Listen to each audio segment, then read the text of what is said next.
Hello everybody and welcome back to the channel. Today is the first time I'm going to use a microphone, camera and a PowerPoint presentation to give you guys a monthly wrap up of everything that happened in the gold and silver markets in the month of November. This is the first time I'm doing it like this, so if there's anything you would like to see added in the next monthly wrap up for December, just let me know in the comments and then I will add that in the presentations. We are going to talk today about a couple interesting topics. We are going to talk about the market performances, the breakout in the gold and silver prices. We are going to talk about big news that actual gold and silver mines have brought out, about the earnings that happened over the months July to September, and the market overview, a big picture overview of everything that happened. If you like these videos and if you would like to see more of them in the future, please like the video, subscribe to the channel and leave a comment. Hey, quick disclaimer, I am not a professional advisor. The content in this video are for entertainment and educational purposes only and reflect my personal opinion. It should not be taken as financial advice or investment advice. Always do your own research and speak with a licensed financial advisor before you make any investment decisions. I may own positions in the stocks that I talk about, and when I do, I will mention that at the start of the video. This is not financial advice. This is just my personal opinion, and please do your own research before investing.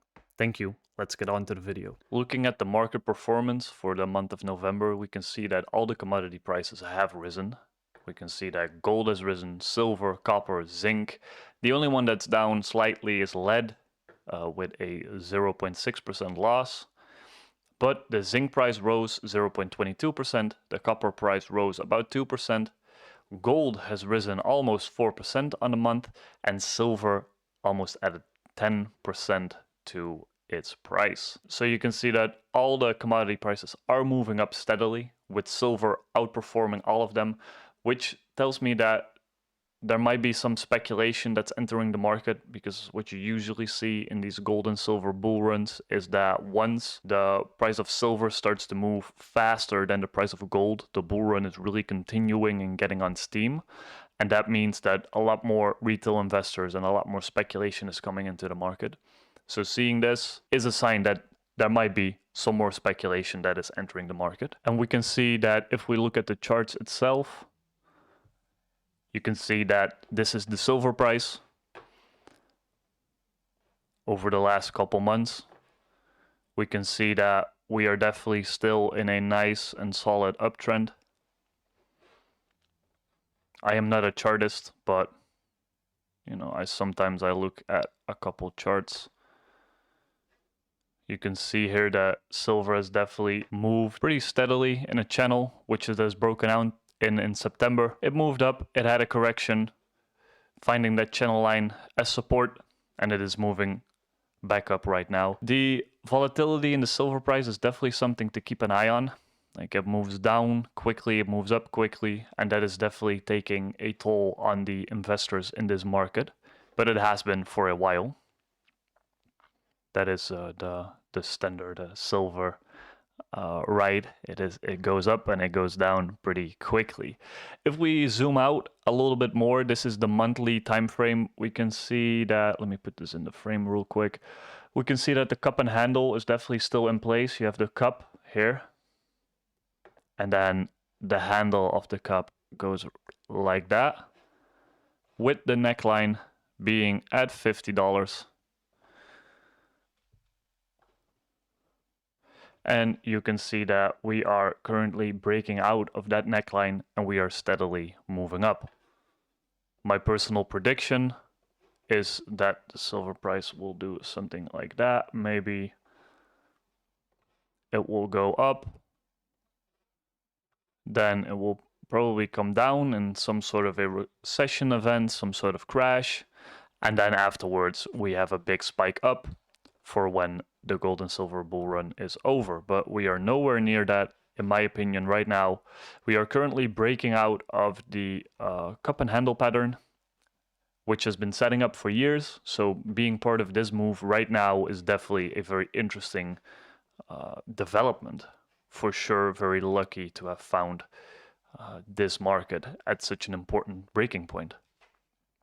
If we move on to the price of gold, you can see that I have been drawing some crayons right there.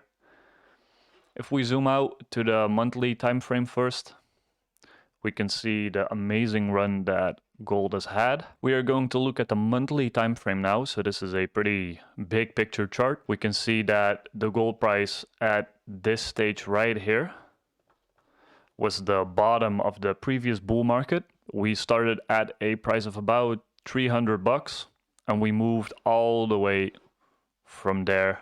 Well, let me put like a nice big arrow all the way to the top of the bull market, where it peaked out about 18 to 1900, which means that it's about a 7-fold increase.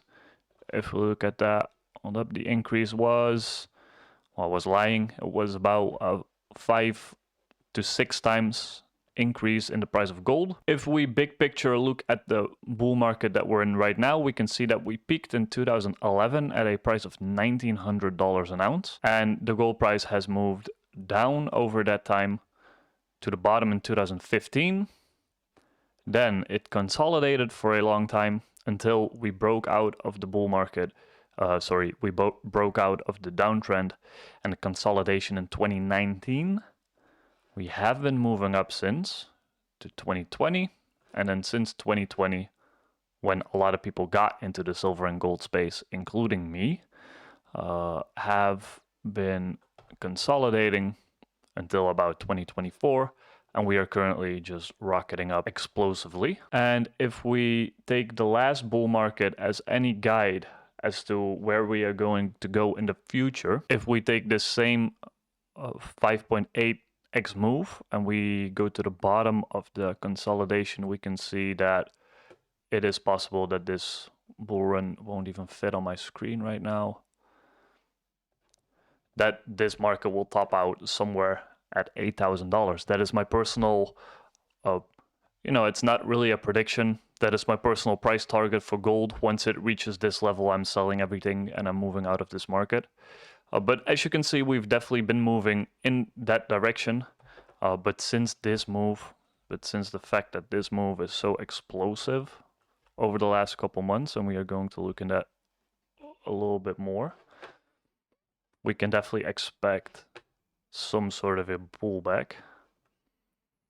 If we look at this move since, let's say, since 2020, right here, we can see that the price of gold has been consolidating for a long time. All right, it has consolidated for, 2020 to about March of 2024. You can see that we've been consolidating for more than 4 years, or well, almost 4 years. And then in the last, let's say in the last 2 years, we have added a total of about 100% to the price of gold. So we've consolidated for 4 years, and then in 2 years, we've added 100%. So that is a pretty explosive move that has happened over the past couple months. It wouldn't surprise me at all to see a big correction and a big pullback in the price of gold, maybe retesting this area right here, this area. And it wouldn't be surprising at all that if we go into a recession or something like that, that we see the price of gold pulling back 20 to even 25%. I don't have any cash right now. I'm fully invested. I'm fully allocated to all these gold and silver stocks because I think that they're dirt cheap at the moment, especially with the gold price this high and with the silver price moving up this quickly. But it wouldn't surprise me at all to see some sort of a pullback. And when it does, I'm definitely going to try to make a lot of money from my day job to put into the gold and silver market again. So this is the SILJ, which I have also been drawing a little bit on. I'm going to remove my drawings right now. This is the Junior Silver Miner Index. So this is the most speculative area of this market. And you can see that over the past couple of years, there has been a consolidation happening. So this is the start of this chart is 2013. So you can see that this ETF has been invented in 2013, which was the top of the top of the top of the previous bull market.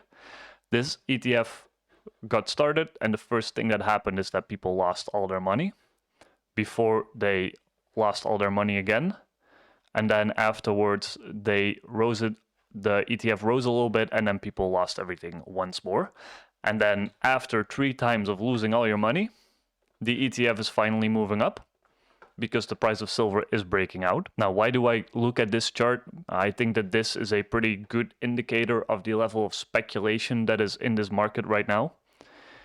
You can see that every time the silver price goes up, in 2016, for instance, you can see that this ETF is really popping. And then once the speculation ends, this ETF is dropping again. And then once the speculation comes back in 2020, you can see it pop up again. So seeing this chart right now rising up so much is not new to me. I wouldn't say that this is anything out of the ordinary. I would expect this ETF to keep moving up a little bit with the price of silver itself. But of course, if the price of gold and silver go down, this is the first one and the most heaviest one to go down with that.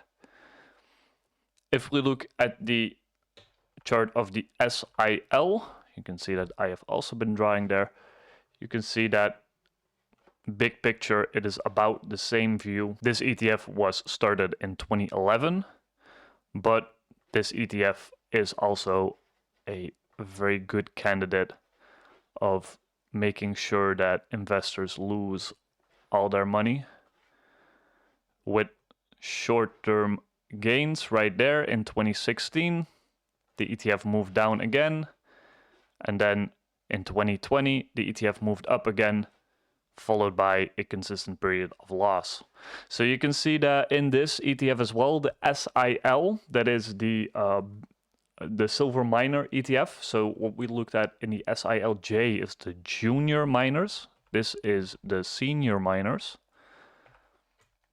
You can see the same pattern coming up, and you can also see that this one has moved up a lot, and I expect this to move even further up if the price of gold and silver keeps moving up. But if the commodity prices start to move down, or if there is any less speculation in the market, this ETF will definitely lose a lot of its value instantly. Now we are going to look at the GDXJ. This is an ETF that people are more familiar with because this is definitely more in the mindset of the gold and silver investor to invest in these ETFs. You can see that this as well has been moving in the same kind of pattern where it has started in 2011. You instantly lost everything that you put into it before you gained a little bit back, but you know, it moves in the same ways. It moves from in 2016, it moved in 2020, and it is moving right now. So if you invest in these ETFs, definitely understand that these are prime subjects to making you lose a lot of money, and they only move if the speculation in this market moves up. They have been moving up a lot because the gold and silver prices have been moving up. We can definitely see a little bit more speculation in the market. So these might continue to go up, but they can also just as well come crashing down. But when they are crashing down, I am definitely a prime candidate to start buying these ETFs. We can see that the GDX, which is the biggest of the biggest gold and silver miners, especially gold, actually the biggest of the biggest gold miners, is the only ETF that has made new highs in this cycle. You can see that it is right now above the high that it's made in 2011. This ETF is a little bit older. It has started in 2006, so a little bit before the end of the bull market. But you can see that it follows the same pattern from 2011 all the way down to 2016, that it moves up in 2016, then it moves up in 2020, and then it moves up right now. What I like to look at when I look at these charts is a ratio between them. And so I'm going to explain to you guys what ratios I look at, just to see if you guys can follow me in this. This ratio, I look at it is just cropped out of the screen, which is unfortunate, but it is the GDX index divided by the price of gold and you multiply that by 100 to get a percentage term. So in this chart, we can see that the GDX as a percentage of the price of gold has been moving down ever since. If we go back to the price of the GDX itself, you can see that it goes up, it goes down, it goes up, it goes down again right there, and then it goes up in 2020. But if we look at it as a percentage of the price of gold, you can see that there has been almost no up moves. It's only been down. And what does that tell you? That tells you that people are investing more in gold itself and less in the GDX. So that means that all the money that is moving into the gold and silver market has been moving into the commodity itself. Because if gold rises, but the GDX doesn't, this ratio goes down. And you can see that it has gone down from 2008, which was almost the peak of the gold and silver bull market. It has gone down to 2016, and it stayed in this range ever since. Right, you can see that this chart has been boxed in. Even with the explosive rise in the GDX, as we can see here, even with this explosive rise, see that rise right there. Even when the GDX has broken out to new highs, the ratio of GDX to gold has not moved out of this box, let alone moved to all-time highs. So you can see that people are still investing a lot more in the physical commodity of gold itself, and they are still not investing all that much in the miners. So when people are buying the GDX more than they are buying gold itself, this ratio will move up. And my general view about this gold and silver bull market is that eventually we are going to see people move back into gold and silver miners. And when that happens, you will see this chart rise up. You will see this box being broken, and you will see, probably, if my prediction is correct, you will see this moving up. This is one of the key indicators that I look at to make sure the gold and silver bull market is still intact. As long as this keeps rising, and especially if we ever break this box, you can assume that I am still very bullish on the price of the GDX. Even if this has already been at all-time highs, even if this is breaking into new territories, we can see that the ratio chart to gold is still very low. So I believe, this is not financial advice, obviously, but I believe that there is a lot more potential room for the GDX to run relative to the price of gold itself. We have the SIL over the price of silver. This chart is a little bit more messy, but you can see the same kind of principle. It moved down, and we are still not moving up. So what I am looking at with this chart, the SIL over the price of silver, is how many people are buying the actual silver miners compared to the price of silver. It is the same with the GDX compared to gold. You can see that when there is no speculation and when there is little money flowing into this market, this chart moves down, which means that people are selling their silver miners faster than they are selling silver. Or if this ratio goes up, you can see that people are buying more silver miners than they are buying silver. And that happens in bull runs. You can see that happened in 2016. You can see that happened in 2020. It's really small here because the bull market in 2020 for silver didn't last that long. Wish we had more data on this, but we don't because the SIL has only been created in 2011. But you can see that this chart moves up when there's more speculation. We have been building a bottom in this ratio. I will go to the weekly chart right now. You can see that we have been making a bottom, in my view, over the past, let's say from 2022 until now. We've made a bottom, it is rounding, we are moving up in this chart, we just backtested, and I do expect to in the future see this price moving up as well, or this ratio moving up as well. We also have the same chart for the SILJ, the junior. And you can see the same kind of pattern happening here as well.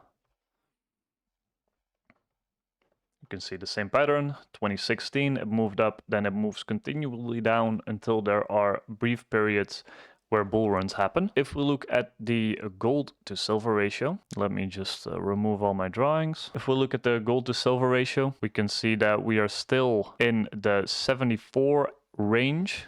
We have also been making a consolidation right here. This is also a good gauge to see the speculation in this market. If people are buying more gold than silver, that means that people are investing defensively in this market, which means that this chart moves up. As you can see here in 2020, it moved up with COVID. And then when people get a little bit more speculative, they start to buy silver. That makes this chart go down. So this is the bull market of silver in the 2020s. This area right here. So when people get a little bit more speculative, they start to buy silver. And then when people see silver running, they will start to get more speculative. And at that point, people are going to start to buy gold and silver mining stocks. They will start with the big mines. As you can see here in the GDX, that has already moved up. Then they start to look at the smaller mines, which is the GDXJ, which is also moved up.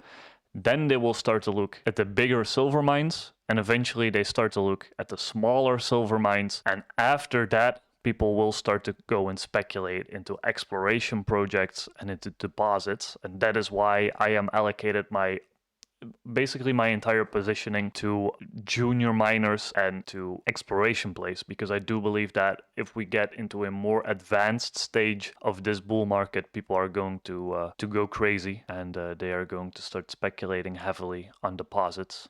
And I do want to profit from that move. Some other couple interesting charts that we can look at is the price of gold compared to the SPX. So that is gold as a percentage of the price of the S&P. You can see that at the peak of a bull market, this is 2011. You can see that gold compared to the S&P is very expensive. And what has happened since the peak of the gold market in 2011, you can see that this price has been moving down steadily. Then it has consolidated in a box. We've moved out of the box, back tested it, and we are moving back up. Once this chart reaches about these levels again, the 2011 levels, I will conclude for myself that the bull market in gold and silver is over for me, and I will get out. You can see we are still in the lower area of this chart, so I will still remain bullish, and I will continue to allocate money on pullbacks, and I will continue to ride this chart. We can see the same in the Dow Jones over gold, although this chart has moved a little bit more than the SPX. That is because the SPX, the SPY, is heavily concentrated in the tech stocks and in the tech sector. And that does mean that the rise in Nvidia and Meta and Google and all those tech stocks is contributing more to the SPX than to the Dow Jones Industrial Average, and that's why you see this chart being a little different than the Dow Jones Industrial Average. What are some different charts to look at? Let's see if we got something else. Well, we can look at some Bitcoin. Let me just remove my drawings real quick. And then we will look at the most speculative asset of the planet right now, Bitcoin. You can see that the price has been moving up.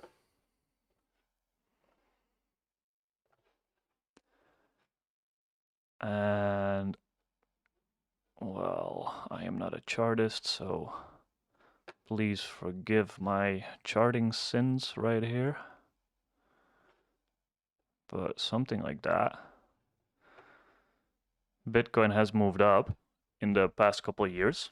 You can see that a lot of speculation that I would have expected went into gold, then into silver, then into big gold miners, smaller gold miners, development projects, and exploration. That investing cycle has, in my view, spent all their money into the Bitcoin market. But you can see that a lot of air is coming out of the Bitcoin market right now. It has been moving down. It has broken this uptrend line. You can see on Twitter that people like Michael Saylor have been getting a little bit nervous about their positions. So I would expect a lot more headlines about the price of Bitcoin in the future. I'm not invested in Bitcoin. I would never be. It is not my casino to play in. I just keep it to the gold and silver mines. So then if we move back to the presentation, we are going to look at the news that has come out over the past month regarding the gold and silver mines itself. Because it is one thing to know that a bull market is happening, and it is one thing to understand the price of the commodity you're investing in is going up, but it is more important to understand what the actual investment that you are invested in is doing, because you can be in the best bull market in the world, but if you pick the wrong stocks to invest in, then you're still going to lose all your money and you're still not going to make anything. So even more importantly than the commodity price going up is the news that actually comes out from the companies that you are invested in. So we are going to look at the big news items right now. We are going to talk about the companies that have published their mineral resources first. So if you are new to this market and you are wondering what to invest in or what to look at, you can look at these company names right here and you can see what the mineral resource is that the company has published. And you can maybe try to read the mineral resource estimate, get a little bit more of an understanding about what's going on with the company, and then make a judgment whether you would like to invest in that company or not. The companies that published a mineral resource estimate are i-80 Gold and Magna Mining. I am personally invested in Magna Mining. I think it's a pretty good project. I will make a video about it at some point in the future. There are also a couple companies that have updated their mineral resources. So that means that they have more information about their drill project, and they have found more ounces than they have previously stated. So they update the mineral resource to reflect that.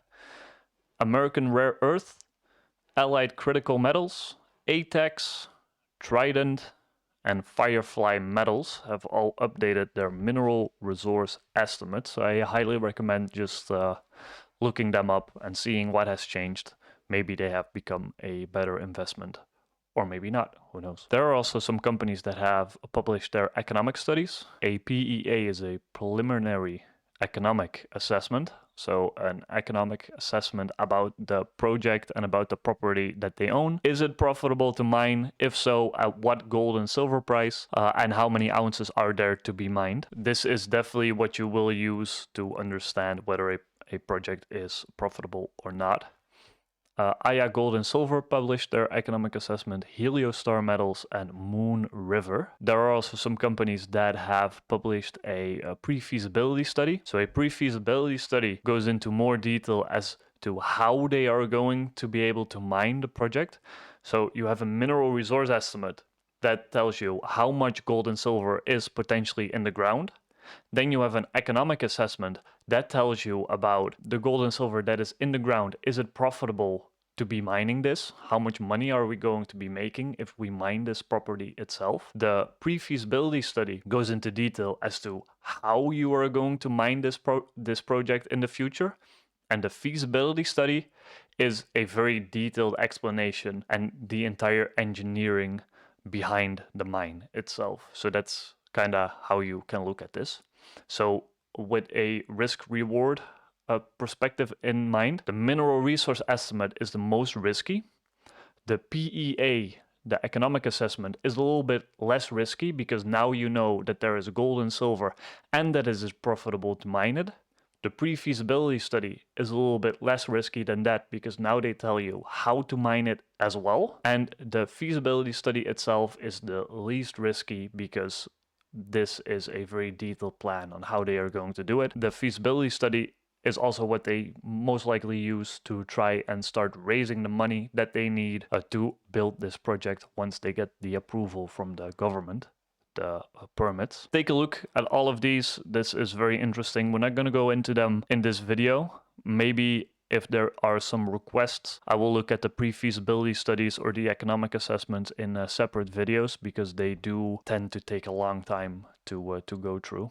Usually that takes me a couple hours, and I don't want to make this video 12 hours long. So in the bigger news that happened during the month of November, we can see that the following things have happened. and we are going to walk through these press releases one by one to see exactly what has happened and how you can use this in your investment strategy. So in the first press release, we can see that NextGold has achieved a critical permitting milestone, and they have received the final federal approval for their gold borrow project.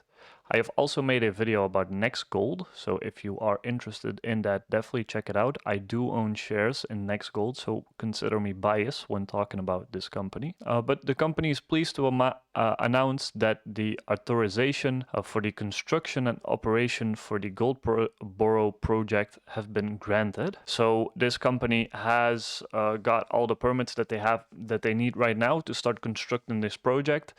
If I am correct, they are already cashed up, or they are going to try to get cashed up for this construction. So this is definitely a very interesting step for NextGold. NextGold received its industrial approval, which was the last key provincial permit from the government of Nova Scotia in August in 2025. So now with the final federal approval, this company is completely done with all the permitting. And you can see the CEO's comment: "We are extremely pleased to have received our FAAs for the gold borrow project. Having received our industrial approval from the government of Nova Scotia in August, the receipts of the FAA announced today provide NextGold with the last key permitting required to advance towards construction and operations." And the CEO is very proud of the hard work of the NextGold team. I would love to invite this CEO, Kevin Bullock, to come on the channel and to talk about the project and the construction more in the future. So I am going to try to get him in an interview. That would be a lot of fun. But definitely good news for NextGold here. TRX Gold is advancing for the expansion, their processing plant to be expanded towards more than 3,000 tons per day. They say that their initial plans were to get a 3,000 ton per day processing circuit, which is quite a big processing plant that the company has. And if we go down in this news article, so as you can see, the company has given a pretty good overview of what they are going to do with the ores that they are getting from the ground. They are going to try to crush them, to mill them, to put them in some sort of circuit, and then to wash all the gold out of it until they are left with some gold bars. And in these pictures, you can see the process of what they are building right now. And you can see that the company is definitely moving towards the construction of this processing plant. So it will definitely be interesting to see how this is going to pan out in the future, and if they are going to be able to get to the 3,000 ton per day threshold that they have stated before. Then Silver Tiger Metals has announced that they have received all the required approvals for the construction of the El Tigre project. I have made a video about Silver Tiger as well on the acceptance of all of these approvals. This is the first open pit mine that is granted permission to start in Mexico in the last couple of years. So this is definitely a great sign for the industry as a whole. Mexico was widely considered to be very anti-mining. And seeing that Silver Tiger has been granted the permits to start an open pit mine in Mexico is definitely a big plus, not only for the company itself, but for the entire industry as a whole, I believe. If you are interested in Silver Tiger and what this permit might do for the company, definitely go and check out my video that I did on Silver Tiger. It is on my channel. Then in other permitting news, we can see that Maricapa Copper has announced the receipt of an environmental approval for their Marimaca oxide deposit. And the granting of this approval, you can read that here, sets the company up for the next phase of their permitting activities, which is known as the sectorial permits. And the company states that it is already well advanced in the planning of this phase. And they say that they are positioning the project to be constructed around the second half of 2026. So this is definitely a big step for this company, moving towards the production of this deposit. If you guys will be interested in me looking at this project and to see if it's good or not, in my opinion, leave a comment. then I will try to look into it. In other news, Freeport-McMoRan are planning to restart the Grasberg Minerals District, and the company is currently undergoing a phased restart and ramp up plan, which will include, let's see, the production of copper and gold from the Grasberg Mineral District in 2026, and they will approximately be mining about 1 billion pounds of copper and about 0.9 million ounces of gold. So this is going to be a pretty big gold and copper project, and they are projecting to increase the output through 2026 and 2027 with annual production of 1.6 billion pounds of copper and 1.3 million ounces of gold. So they are definitely trying to ramp up the copper and the gold production in this region. Might be interesting to look at in the future as well, even though McMoRan is a very big company. That is not something I would personally invest in. I'm looking for more smaller opportunities to grow my money quicker than a huge company of this size can. It is definitely still very interesting to look at a big deposit like this. Equinox Gold has achieved commercial production at its Valentine gold mine, and that means that for the last 60 days, the Valentine processing plant has averaged a output capacity of 5,000, almost 5,500 tons per day, and that is 80% of the nameplate capacity. So they got the mine up and running, they got the processing plant up and running, and they are recovering the gold that they are mining. So that is very good to see for Equinox Gold.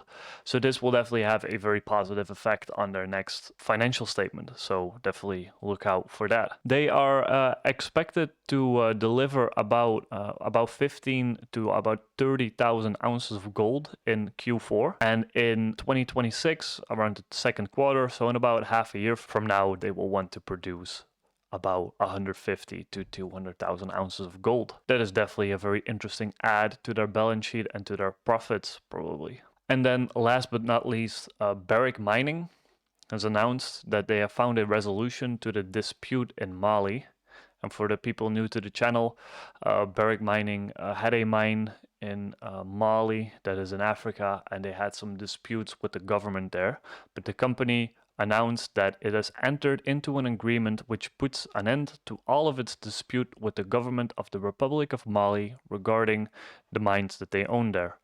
All charges brought against Barrick, its affiliates and employees will be dropped, and the legal steps for the release of the 4 detained Barrick employees will be undertaken. So you can see that this was quite a conflict, with 4 of the people working for Barrick being captured by the government of Mali. That is not something you want to experience in your life, I would believe. There are a lot of things I would rather do than be stuck in Mali. Additionally, the provincial administration for the mining complex will be terminated following the operations control of the project that will be handed back to Barrick. So Barrick Gold has regained control of the project. They have regained control of the lives of their employees, and all the charges will be dropped against them. I would like to know what Barrick Gold had to do to get all of these charges dropped. They will probably have to pay some sort of money for that. They are not going into detail in this press release. As you can see, this is the entire press release. You know, that will definitely be interesting to see what they had to pay for this. If we then go back to our presentation, we are going to talk about the mergers that have happened in the past month. You can see that Conure Mining has bought New Gold for about $7 billion. That is a 17% premium, and they have bought that in a all-stock deal, meaning that the Concours shareholders are getting diluted to buy all the shares of New Gold. If you are a Concours shareholder, you now also own the deposit of New Gold. You can also see that McEwen Mining bought a Paragon Geochemicals, or well, they bought 31% of it. Paragon Geochemicals is not a mining company. It is also not a deposit. It is a geochemical company which assays a lot of the drill results that other companies use. So this is more of a cash flow operation than that is a deposit, but they paid about $11 million for 31% of the company. We can also see that Barrick Mining has sold the Alturas project for $50 million in cash. Copper Quest bought Alpine Gold for $1.77 million in stock, and Arise Mining bought the remaining 51% of the Soto Norte project, so they do own the entire project right now, for 80 million. This is also a candidate to look at in an upcoming video, because I would like to know what the Soto Norte project is and why it is worth about $160 million. So the most important part of this presentation, I feel like, are the earnings that have been released in November. We can see that a lot of companies have released their earnings. I have put all of the year-over-year changes in a row so that we can just see what has happened to the earnings of these gold mines with the rising gold price. And a very clear thing that has happened is that the net income of all these companies, or well, at least most of them, have moved up substantially, and that is very good to see for the shareholders of these companies. You can see that the production profiles of these companies are relatively unchanged. You can see that Franco-Nevada has increased their production. You can see that First Majestic Silver has increased production, Equinox, B2 Gold. But the most interesting thing is the net income year over year.